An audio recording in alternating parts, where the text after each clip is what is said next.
We've made it to the number one landscaping choice that can hurt your home's value.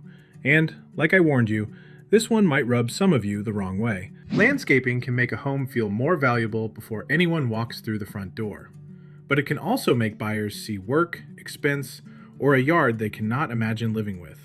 And the number one choice is the most surprising, because the garden may be beautiful, professionally designed, and exceptionally well maintained, and still make some buyers hesitate. So I'm ranking 7 landscaping choices by how strongly they can affect curb appeal, buyer perception, usable space, and the amount of future work someone thinks they are purchasing. This is not about assigning a dollar amount to every shrub or patio. It is about the story your yard tells, and whether that story adds to the appeal of the home or works against it. Number 7. Visible signs of deferred maintenance. A yard does not need to be perfect to support the value of a home, but several small, unfinished problems can make buyers wonder what else has been neglected. A dead shrub near the entrance, weeds taking over an established bed, a leaning trellis, algae-covered paving, broken irrigation, or unused materials stacked beside the garage may each be fairly minor. Together, they begin telling a larger story. This property comes with projects. And once buyers start looking for signs of deferred maintenance, they may carry that concern inside the house. The first move is not to install a new landscape. Remove dead plants.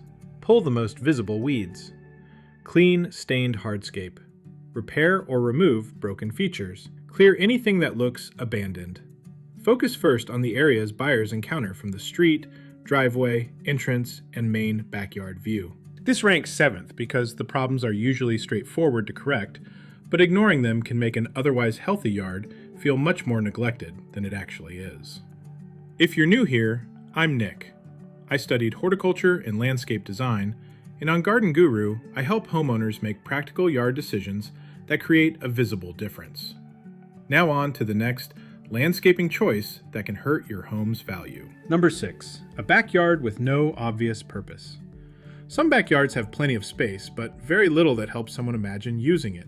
There may be lawn, fencing, a few shrubs, and perhaps a small patio near the house. But the rest of the yard feels like leftover property. A buyer may see the square footage and still think, I will have to design this entire space before I can enjoy it. The solution does not have to be an expensive outdoor room. Give the yard one obvious use. Place 2 chairs around a small table. Define a simple dining area. Create a shaded bench beneath a tree. Stage a fire pit zone or a small play area. Even temporary furniture on gravel, mulch, or an existing surface can help show what the space could become. The goal is not to fill every corner. It is to make at least one part of the backyard feel immediately usable. This is also something the Fix My Yard workbook helps homeowners work through, diagnosing what the yard is missing and turning that into practical next steps. It is linked below. A yard with purpose feels more like additional living space, and less like another project waiting for the next owner. Okay, now on to number 5, mature landscaping that makes the property feel smaller. Healthy plants can still reduce the perceived size of a property when they consume too much space. Large shrubs narrow the walkway. A hedge presses into the driveway. Overgrown planting swallows usable lawn. Branches block windows, crowd the patio, or create a tunnel where the entrance should feel open. The buyer may not think, those plants are mature and valuable. They may think, this property feels cramped, dark, and difficult to move through. The best solution is rarely to shear everything into smaller boxes. Instead, identify the 1 or 2 plants taking up the most useful space. Open the walkway. Reveal an important window. Recover a portion of lawn.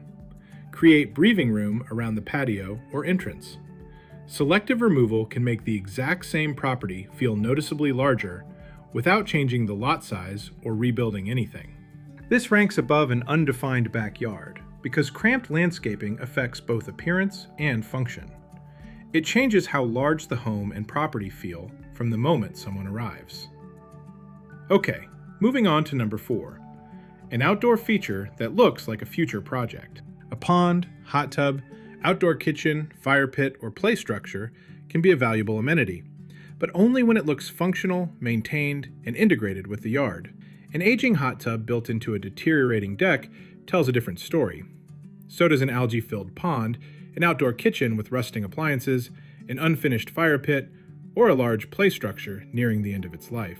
Instead of seeing an amenity, buyers may see, how much will this cost to repair or remove? That does not mean every specialized feature should disappear before a sale, but its purpose needs to be obvious. Clean it. Repair what is visibly broken. Simplify the area around it. Remove abandoned accessories. Make sure someone can understand how the feature is supposed to be used. And when a feature is clearly beyond repair or no longer serves the property, removal may create more value than another temporary fix. This ranks fourth because one aging feature can introduce a large, immediate question about money, especially when buyers cannot tell whether they are inheriting an asset or a liability. Okay, moving on to number 3. Number 3 and number 1 might frustrate some of you at first, but hear me out. When you put them in context of this video, I think you'll see my points. Number 3. A yard designed around one very specific taste. A highly personal landscape can be wonderful for the person who created it. The challenge comes when the entire property is designed around one narrow style or lifestyle. That might be an immersive Japanese-inspired garden around a conventional suburban house, an extremely formal landscape around a casual ranch home, a front yard dominated by vegetable production, an extensive pollinator garden with very little visible structure, a backyard built almost entirely around a putting green, or a large koi pond that controls the whole space. None of those choices is automatically bad, but the more completely the yard represents one person's interests, the harder it may be for another person to imagine making it their own. The first move is not to erase its personality. Preserve the strongest feature, but introduce a few neutral anchors. Clearer circulation, open space, repeated evergreen structure, restrained materials, and planting that relates more naturally to the architecture. Vegetable and pollinator gardens can still appeal broadly when they look intentional, contained, and manageable. This is one of the principles behind my free flowerbed clarity guide. Structure helps individual plants and personal choices feel like part of a larger design. You can download it through the link below. A memorable yard can help a home stand out. A yard that feels inseparable from one owner's identity may narrow the number of people who can picture themselves there. Alright, on to number 2. Landscaping that hides the house and entrance. The front yard introduces the home, but sometimes the landscaping becomes so visually heavy that the house almost disappears behind it. Large shrubs cover windows, a hedge obscures the walkway, tree branches block the facade, dense planting crowds the porch, and the front door is difficult to identify from the street. Even when every plant is healthy, the home can begin to feel smaller, darker, and less welcoming. The solution is to evaluate the main approach from the street and driveway. Can you immediately see the entrance? Does the walkway feel open? Are important windows visible? Does the planting frame the house or compete with it? Often, the first move is surprisingly small. Remove one oversized shrub, lift a few carefully selected branches, reduce a hedge, or open a clear view toward the front door. This is something I regularly consider when redesigning a property for channel members through YardLab. What should be preserved, and what is preventing the house and yard from working together? The entrance does not need to be bare. It needs to feel obvious, accessible, and welcoming. That first impression is why this ranks second. We've made it to the number 1 landscaping choice that can hurt your home's value. And, like I warned you, this one might rub some of you the wrong way. But hear me out on why I think it's the right call. Number 1. The yard looks too nice. Or rather, the yard looks like a full-time job.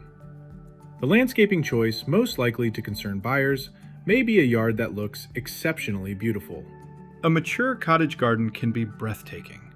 So can clipped hedges, detailed perennial borders, topiary, rare plant collections, seasonal containers, several garden rooms, and immaculate lawn.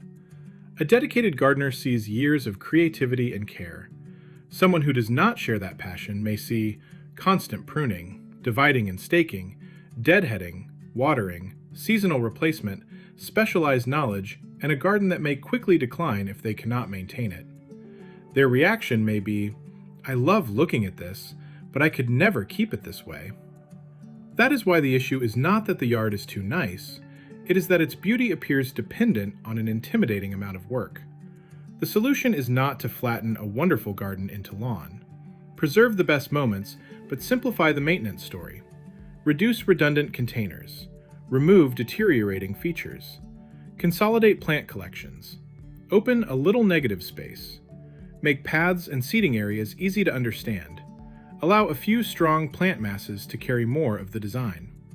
Help buyers see the garden as something they can enjoy, not a standard they are immediately responsible for maintaining.